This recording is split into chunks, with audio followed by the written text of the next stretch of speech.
സുരേഷ് ഗോപി രാജിവെക്കുന്നൊക്കെ സിനിമയിൽ അഭിനയിക്കാൻ പോകണം, മന്ത്രിസ്ഥാനം വേണ്ട എന്നൊക്കെ രീതിയിലേക്ക് പറഞ്ഞേക്കുന്നു. അത് അദ്ദേഹത്തിൻ്റെ അഭിപ്രായം എന്താണെന്ന് നമുക്ക് കുറച്ച് കാത്തു നിന്ന് കാണാം. ഞാനിന്ന് കണ്ടു ചില അദ്ദേഹത്തിന് വിചാരിച്ചത്തോളം ഫുൾ പവറോടുകൂടി കിട്ടില്ല, അതുകൊണ്ട് ഞാൻ അതിനെപ്പറ്റി നിങ്ങളുടെ മീഡിയയുടെ ചില അഭിപ്രായങ്ങൾ പ്രാതിനിധ്യം കൊടുക്കണ്ടേ, അത് നിങ്ങൾ എന്നെ അങ്ങനെ ചൂടാക്കാൻ നോക്കണ്ട. വേറെ പള്ളി ചെന്ന് പറഞ്ഞാൽ ഈ പള്ളി പറയണ്ട, ഈ കേരള പള്ളി അങ്ങനെയുള്ള സ്നേഹം ഇതിനകത്ത് വേണ്ട. നിങ്ങൾ തമ്മിൽ നിങ്ങൾ വന്നപ്പോഴേ അറിയാം നിങ്ങൾ തമ്മിൽ തെല്ലിക്കാൻ വന്നാണ്.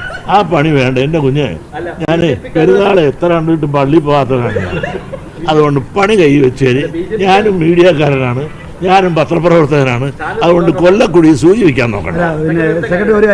വേറെ വല്ല വിഷയം പറയാണ്ട് പറഞ്ഞോ. എന്തെങ്കിലും കിട്ടുമെന്ന് വിചാരിച്ച് നിങ്ങൾ എത്ര ചോദിച്ചാലും എന്നെ കിട്ടുകയില്ല. തന്നെ പറയുന്നുണ്ട് ഈ ഈഴവ കമ്മ്യൂണിറ്റിയുടെ വലിയ രീതിയിലുള്ള വോട്ട് ബിജെപിയിലേക്ക് വന്നു എന്നുള്ളത്. എനിക്കറിയില്ല, അത് പഠിച്ച് അവർ പറയട്ടെ. ഞാനെപ്പറ്റി പഠിച്ചിട്ടില്ല.